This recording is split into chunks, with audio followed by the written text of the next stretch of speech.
Okay, so when we reduce a fraction, what we're going to use basically is this property here, that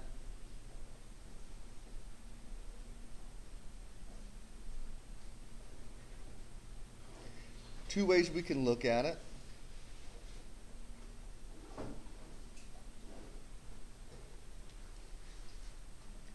There's a reason. This is the numerator is in a factored format. And this only reduces if I have a factor in the numerator and the denominator that perfectly matches that number can reduce out of the fraction. Another way of looking at that, which is what you probably learned way back when, is this format, where if I have two factors in a fraction, in the numerator and denominator, and one of those factors matches in the denominator, it can reduce out 1 to 1.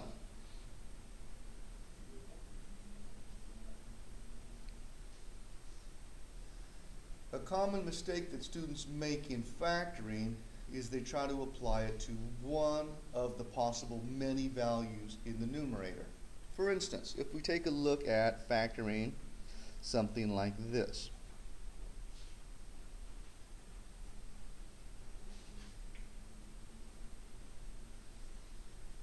If I want to factor and reduce this, it's very important that this fraction, that you recognize that this fraction does not reduce just the front number here. It's not just the 2x and 2 that reduces, because I'm not dividing the 2x by 2, I'm dividing the whole top, 2x plus 4, whatever that total number represents. Since that total number is connected by addition, you cannot break addition with multiplication or division. So what I have to do is rewrite that addition as some form of multiplication. We're going to do that by factoring. I'm going to factor out a 2 from the x, the 2x, and the 4. And we should recognize from the distributive property that my numerator is the same value. It has just been re-represented in a factored format. Because if you do the distributive property, you will get right back to the 2x plus 4. So now I can reduce this fraction by taking the 2 and the 2 and reducing it out, leaving us x plus 2. Now, we're going to combine this property of reducing fractions with radicals involved in there. For instance, let's say you saw something like this.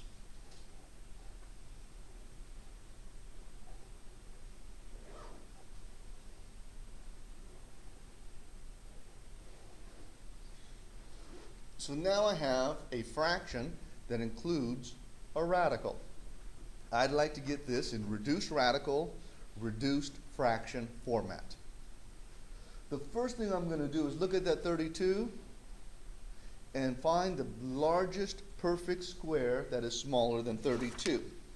Now I'm going to bring back my perfect squares here to the side for a second.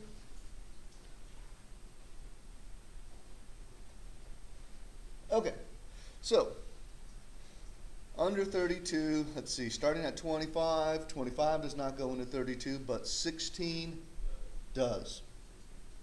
So the first thing I'm going to do is rewrite this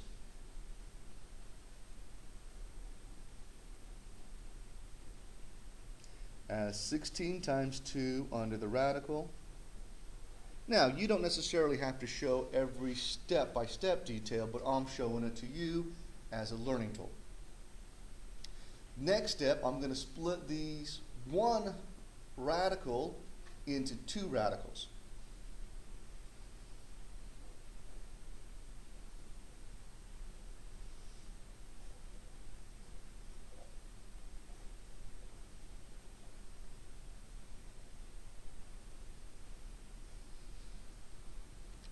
Now, by splitting that square root of 16 into its own radical, I can take the square root of that 16. The square root of that 16 is 4. I'm just going to push this up a little bit. So I now have 4 plus 4 times the square root of 2 over 4. I cannot reduce this fraction until I put it in factored format. So I'm going to look for a common factor in the numerator. The greatest common factor that I see to both the 4 and the 4 square root 2 is I'm going to factor it out.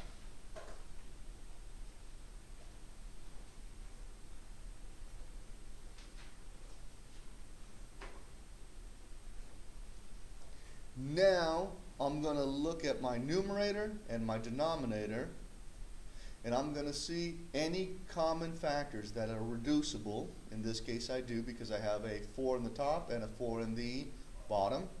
That means I can reduce 1 to 1, giving me the final answer, 1 plus the square root of 2.